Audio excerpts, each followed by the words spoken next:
Mohini Ekadashi Hindu calendar में एक पवित्र दिन भगवान विष्णु की भक्ति में मनाया जाता है।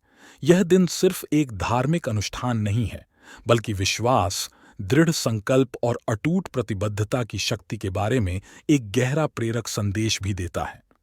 एक विचित्र गांव में रमेश नाम का एक विनम्र भक्त रहता था।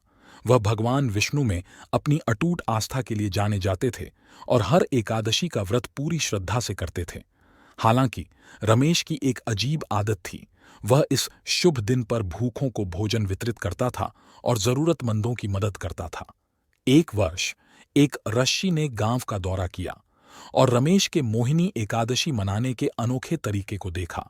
उत्सुक होकर ऋषि रमेश के पास आए और पूछा, आप दूसरों की तरह सख्त उपवास करने के बजाय इस पवित्र दिन पर दूसरों की मदद करना क्यों चुनते हैं? रमेश ने विनम्रतापूर्वक उत्तर दिया, मेरा मानना है कि एकादशी का सार न केवल उपवास में बल्कि निस्वार्थ सेवा में भी निहित है। भगवान विष्णु दयालु हैं और उनकी रचनाओं की सेवा करके मैं उनकी सेवा कर रहा हूं। यह मेरी अटूट आस्था दिखाने का मेरा तरीका है। ऋषि रमेश के स्पष्टीकरण से बहुत प्रभावित हुए और उन्होंने स्वयं को भगवान विष्णु के भेष में प्रकट किया।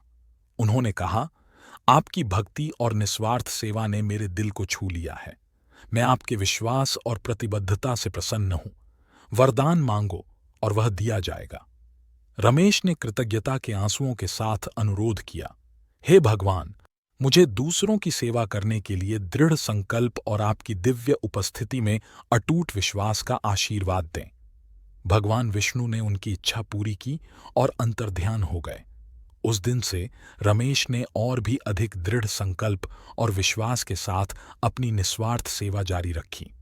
उनकी दयालुता के कार्यों से न केवल जरूरतमंद लोगों को फायदा हुआ, बल्कि गांव के अन्य लोगों को भी उनके उदाहरण का अनुसरण करने के लिए प्रेरणा मिली।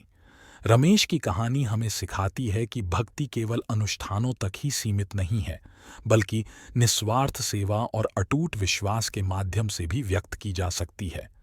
मोहिनी एकादशी हमें याद दिलाती है कि सच्ची भक्ति हमारे कार्यों और दूसरों के जीवन में हमारे द्वारा पैदा किए गए सकारात्मक प्रभाव में परिलक्षित होती है। यह हमें शुद्ध हृदय और दृढ़ प्रतिबद्धता के साथ सेवा करने के लिए प्रोत्साहित करता है, क्योंकि ऐसा करने पर हम दयालुता के हर कार्य में दिव्य उपस्थिति पाते हैं।